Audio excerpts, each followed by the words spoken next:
ఇప్పుడు చాలా ఆనందంగా ఉంది. ఇప్పుడు అక్కడికి వెళ్ళి ఈ ఆనందాన్ని పాడు చేసుకోలేం తాతయ్య. పదండి, మనం ఆదిత్యపురానికి వెళ్దాం. పదండి. ఎక్కడికిరా వెళ్ళేది? ఈవేళ సుధాకర్తో నువ్వే తన కొడుకువని చెప్పించే వరకు ఊరుకోను. ఇన్ని రోజులు నీకెవరూ లేరని, నీకోసం ఎవరూ రారని నిన్ను అవమానించారు. ఇప్పుడు నీకు నేనున్నాన్రా. పద. సరే తాతయ్య, పదండి. చా, ఈ ముసలుడు నా మాట వినేలా లేడు. అర్జెంటుగా నిషి వాళ్ళకి ఫోన్ చేసి జగదాత్రిని కేదార్ని ఇంట్లో లేకుండా చేయమని చెప్పాలి. ఆ తర్వాత ఏదో ఒకటి మేనేజ్ చేసుకోవచ్చు.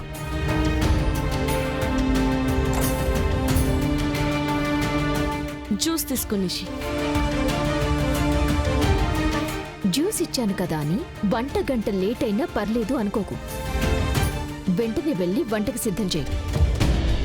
సరే నిషి. అట్నే కేదారు ఖాళీగానే ఉండాడు కదా, ప్లంబర్ని పిలిపించి స్విమ్మింగ్ పూల్ పక్కన పైపు పగిలిపోయి ఉండది, అది రిపేర్ చేయించమని చెప్పు. సరే అత్తయ్య, చెప్తాను.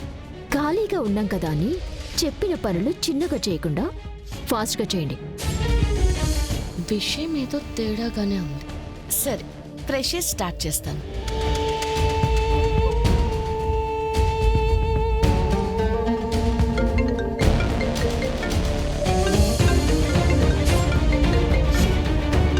యువరాజ్ అత్తయ్య మాట్లాడు. యువరాజ్, పని జరిగిందా? ముసలోని కలిసి నువ్వే కేదారని నమ్మించి ఇంటికి రాకుండా ఆపేశావా? కలిశాను, కేదారని నమ్మించాను, కానీ ఇంటికి రాకుండా ఆపలేకపోతున్నాను. అయ్యో, ఇంట్లోనే ఆ కేదారు జగదాత్రి ఉన్నారబ్బోడా. ఆ ముసలోడు గాని ఇంటికొస్తే మన ప్లాన్ అంతా పాడవుతుంది కదూ. పాడవకూడదని మీకు ఫోన్ చేసింది. వెంటనే మీరు ఏదో ఒకటి చేసి వాళ్ళిద్దరిని ఇంట్లో నుంచి పంపించేయండి. మేము చెప్తే జగదాత్రి ఖచ్చితంగా వెళ్ళదు యువరాజ్. ఏదో ఒకటి చేయండి నిషి. నేను ఈ ముసలోడిని అటు ఇటు తిప్పి తీసుకొస్తాను, సరేనా? రే కేదార్, రానా? వస్తున్నాను తాతయ్య. నిషి, నేను వచ్చేసరికి వాళ్ళ ఇంట్లో ఉండనివ్వకు. అయ్యో, పొద్దున్నే బయటికి పోవద్దని చెప్పి ఇప్పుడు పనులు చెప్పి మళ్ళా ఇంట్లోంచి బయటికి పొమ్మంటే వాళ్ళు ఎందుకు పోతారమ్మీ? ఏదో ఒకటి చేయాలత్తయ్య. పదండి వెళ్దాం. అయ్యో, కేదార్, ప్లంబర్ని పిలిపించి స్విమ్మింగ్ పూల్ దగ్గర పగిలిపోయిన పైప్ని రిపేర్ చేయించమని అత్తయ్య గారు చెప్పారు. ఒకసారి ప్లంబర్కి కాల్ చేయవా? సరే దాత్రి. అమ్మే జగదాత్రి, కేదారు.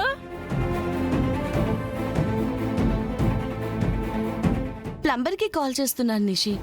ఆయన వచ్చే టైం బట్టి కేదార్ పైప్ని బాగు చేయిస్తాడు. నువ్వాగమ్మే, మేమొచ్చింది దానికోసం కాదు.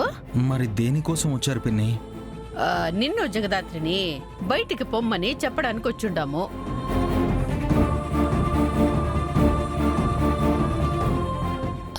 అంటే పర్మనెంట్గా వెళ్ళమని కాదు. ఎప్పుడు చూసినా స్కూలు, ఇల్లు, ఇంట్లో పని అంటూ ఉంటారు కదా. అలా ఇద్దరే సరదాగా లంచ్కి వెళ్ళి సినిమా చూసి రమ్మని అత్తయ్య చెప్తున్నారు.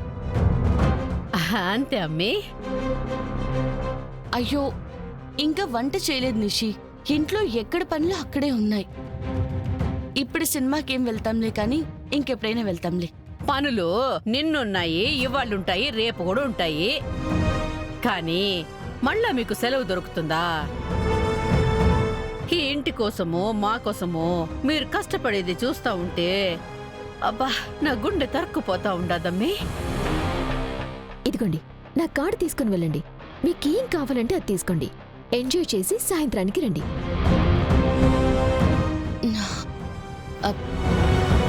లేదులే నిషి, మేము ఇప్పటి వరకు బయటే తిరిగొచ్చాము. మళ్ళీ ఇప్పుడేం వెళ్తాము? ఇంకా లంచ్ కూడా ప్రిపేర్ చేయాలి. నీ లంచ్ దొంగలతోలా? నేనందరికీ ఆర్డర్ పెడతానులే, మీరైతే పోయిరండి. బయట నుంచి తెచ్చిన ఫుడ్ నాన్న సరిగ్గా తినరు కదా పిన్ని. ఒక్క రోజుకి అడ్జస్ట్ అవుతారులేండి. పాపం మీకు మాత్రం ఒంటరిగా టైం స్పెండ్ చేయాలని ఉండదా? ఉంటుంది, కానీ ఇవాళ ఉన్న పలంగా బయటికి వెళ్ళమంటే ఎలా? పైగా సినిమా చూసే మూడ్ కూడా లేదు. అమ్మేసి వీళ్ళు నొప్పించేదానికి వేరే దారేమైనా ఉందా? ఇంకా అడిగితే డౌట్ వస్తుంది. పదండి వెళ్దాం. సర్లే అమ్మి, మీ ఇష్టము. వెళ్దాం పదమ్మి.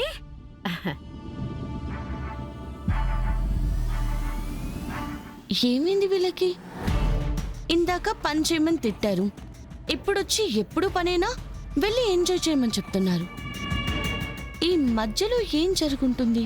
ఏమో దాత్రి, విచిత్రంగా బిహేవ్ చేస్తున్నారు. నాకు తెలిసి వీళ్ళేదో చేయబోతున్నారు. దానికి మనం ఇంట్లో ఉండకూడదు, అందుకే మనల్ని పంపించేయాలని చూస్తున్నారు. అయితే మనం సాయంత్రం దాకా హాల్లోనే ఉండాలి దాత్రి. పద కిందికి వెళ్దాం. ఈ యువరాజుగాడు ఆ ముసలోడిని ఏం చేస్తాడో ఏంటో.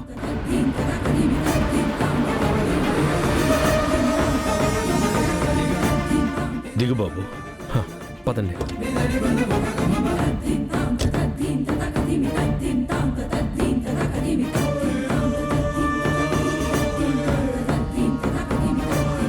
నిషి, వాళ్ళ ఇంట్లో నుంచి పంపించేసావా? వాళ్ళేమైనా కాచి అనుకున్నావా? నేను చెప్పగానే వెళ్ళిపోవడానికి? జగదాత్రి ఎందుకు వింటుంది? ఎక్కడికి వెళ్తుంది? అంటే వాళ్ళు ఇప్పుడు ఇంట్లోనే ఉన్నారా? అవును. ఆ కౌశికి కూడా ఇంకా ఇంట్లోనే ఉండదబ్బోడా. ఏంటమ్మా ఇంత కష్టపడి ప్లాన్ చేసి ముసలోని నేనే కేదారాన్ని నమ్మిస్తే మీరు చిన్న పని కూడా చేయలేకపోయారు. ఆ ముసలోడికి కేదార్ ఎవరో తెలియదు కాబట్టి ఈజీగా నమ్మేశాడు. కానీ జగదాత్రికి మేమేంటో తెలుసు కదా యువరాజ్. మా మాట వింటుందని ఎలా అనుకున్నావు? సరే, ఇప్పుడు ఏటికి గొడవ పడతా ఉండారు? రారా. వస్తున్నా. నేను లోపలికి వస్తే ముసలోడికి నిజం తెలిసే ఛాన్స్ ఉంది. నేను బయటే ఉంటాను, మీరు నేను చెప్పినట్టు చేయండి.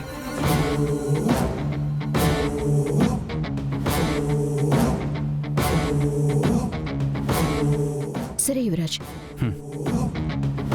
కేదార్ రా. ఈడొకడు వీడినేసేస్తుంటే అయిపోయేది. పదండి వెళ్దాం.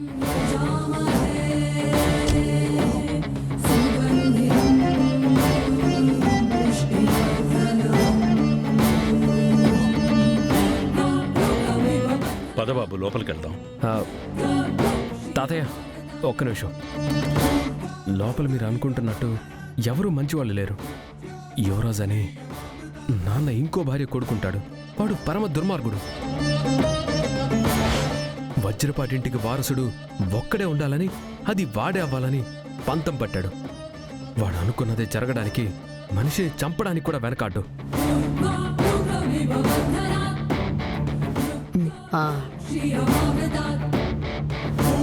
బో, యువరాజు కేదార్ లాగా ఆ వీరశంకర్ని కలిసి ఉండాడు. అబ్బోడే కేదారని నమ్మించుండాడు. ఇప్పుడు ఆ ముసలాడికి కేదారే యువరాజని పరిచయం చేస్తా. నువ్వు ఆవేశపడి నిజాన్ని చెప్పవాక, మిగతాది అప్పుడు నేను చూసుకుంటాం. అది కాదే, నువ్వేమైనా మాట్లాడితే నమ్మి దొట్టే, నమ్మి దొట్టే, నమ్మి దొట్టే.